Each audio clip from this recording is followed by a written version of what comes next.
And as a first lady, people tend to assume you don't know much. And I'm okay with that, as I'm not always in the mood to talk, and it gives me time to observe people and power. It's always a lesson to see how power is used by those who have it and how people who don't have it behave around it. It's fascinating to watch. The question I want each of you to ask yourselves today is, do you have a plan about how you will yield power? It seems like a simple question, but the reality is that the answer is complex. Power is corrosive. It does change people.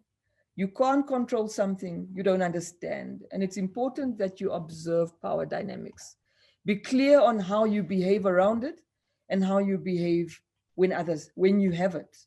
When you have power, always remember how it felt not to have power and be guided accordingly.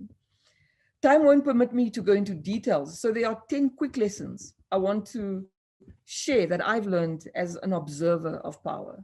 Number one, try avoiding taking sides when politicians start clashing. There's a lot of grievances in the political space, and if you're not careful, you'll be forced to take sides. Politicians don't have permanent friends or enemies. They only have permanent interests. And when they fight each other, they normally don't include you when they make peace with one another.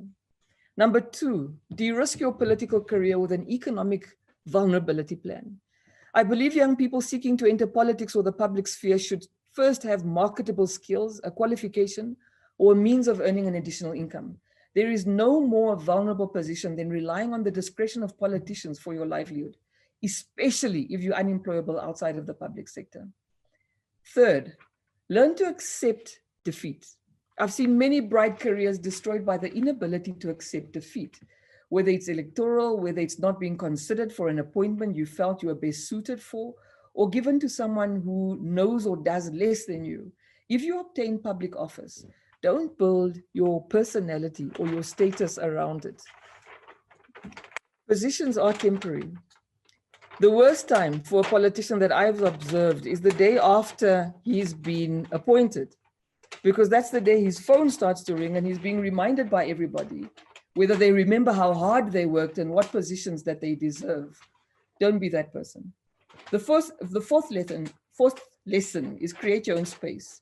Politicians are drawn to those who can articulate themselves properly. This doesn't mean that they will like it. They will respect it, however. Create your own spaces, write papers, be engaged, be strategic, be smart. They can't and don't know all the young people who are capable and competent. The only way you can get their attention is through newspapers, television, and radio through thought leadership. 5, decide how you want to participate. Do you start your own political party? Do you stand as an independent? Do you find an existing political vehicle that you identify with? Do you go against the mainstream? Take a route and stick to it. 6, pick your battles carefully. You'll always find yourself in disagreement with your political principles. There will always be things that can be done better in the public sector. Learning what to keep quiet about and what to fight is a skill. Decide what is important and fight for it. Conflict is part of this public space, political space, and a skill you want to learn is conflict resolution and not taking ad hominem attacks personally.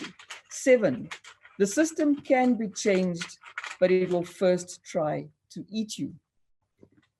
I believe that within my context, that to see real reform, you need to get into the belly of the beast.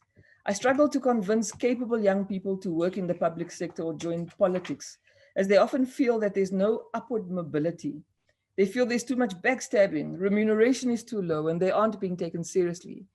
Get in and order to make a difference. Understand that there is a price to pay. What you must always understand is that you must know when you're trying to change the system, and you must understand when the system is starting to change you. It's important not to become so blinded that you can't see when something is going very wrong. If you find yourself always angry, frustrated, and in disagreement with your principles, then you need to introspect. This is partly what leads to the governance and generational gaps discussed in the paper. 8, never become like those who fight you. I think that point is relatively self-explanatory.